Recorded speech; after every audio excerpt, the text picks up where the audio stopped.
Hi hello నమస్తే welcome back to our channel. మీరు కనుక నా ఛానల్ ఫస్ట్ టైం చూస్తున్నట్లయితే please like share and subscribe my channel.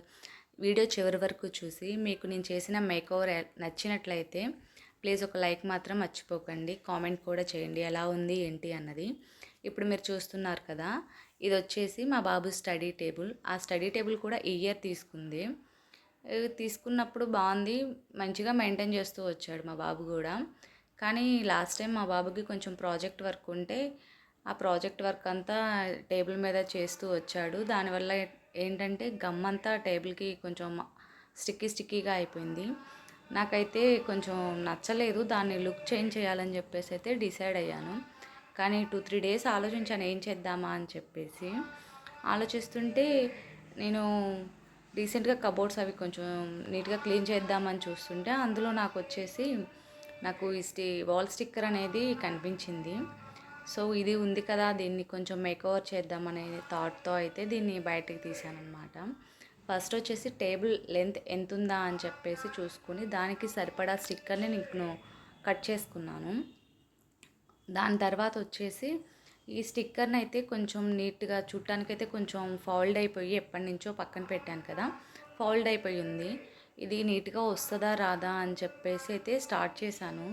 Okay వస్తే మంచిదే కదా అని చెప్పేసి అలా స్టార్ట్ చేస్తున్నప్పుడు కొంచెం కొంచెం దాని బ్యాక్ సైడ్ ఉన్న వైట్ స్టిక్కర్ని కొంచెం కొంచెం ఓపెన్ చేస్తూ పైన కొంచెం దాన్ని స్టిక్ చేస్తూ గట్టిగా ప్రెస్ చేస్తూ వస్తున్నాను. దీనివల్ల ఏంటంటే కింద స్టిక్కర్ ఓపెన్ చేసి ప్రెస్ చేయటం వల్ల ఫోల్డింగ్స్ అయితే ఏమీ కనిపించట్లేదు, నీట్గా వస్తుంది. ఓకే అని చెప్పేసి నేను సాటిస్ఫై అయ్యాను, బాగా వస్తుంది అని చెప్పేసి.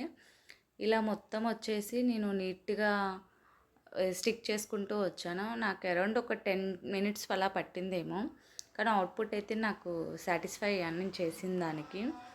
ఈవినింగ్ చూడాలి మా బాబు వచ్చిన తర్వాత దాన్ని చూసి ఎలా రియాక్ట్ అవుతాడో. మీకు కూడా ఈ వీడియో కనుక నచ్చినట్లయితే కంపల్సరీగా లైక్ చేయడం మాత్రం మర్చిపోకండి. చూస్తున్నారు కదా ఎలా ఉందో, ఈజీగానే ఉంది. వాల్స్కి వేయటం కొంచెం కష్టమేమో, నాకు ఐడియా లేదు, నేనైతే ట్రై చేయలేదు. టేబుల్కి అయితే కొంచెం ఈజీగానే స్టిక్ అవుతుంది. పేపర్ రిమూవ్ చేయడానికి కానీ అది స్టిక్ చేయడానికి కానీ పర్లేదు, బాగానే అనిపించింది. ఇది ఫ్రంట్ సైడ్ మొత్తం ఇలా నీట్గా స్టిక్ చేసి మంచిగా స్టిక్ అయిన తర్వాత బ్యాక్ సైడ్ తిప్పేశాను. కొంచెం మెజర్మెంట్ నేను కరెక్ట్గా తీసుకోవడం వల్ల కొంచెం ఇటు సైడ్స్ అయితే ఎక్కువ పేపర్ ఏమీ మిగలలేదు.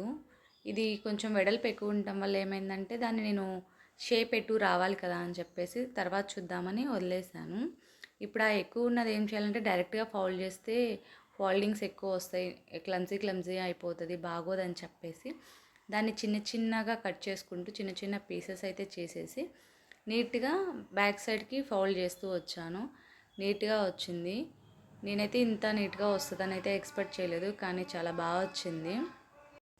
ఫైనలీ అవుట్పుట్ ఎలా ఉంది, మీకు నచ్చిందా లేదా అన్నది మర్చిపోకుండా కామెంట్ చేయండి. మరిన్ని ఇలాంటి మేకోవర్ వీడియోస్ కావాలి అంటే ప్లీజ్ సబ్స్క్రైబ్ మై ఛానల్.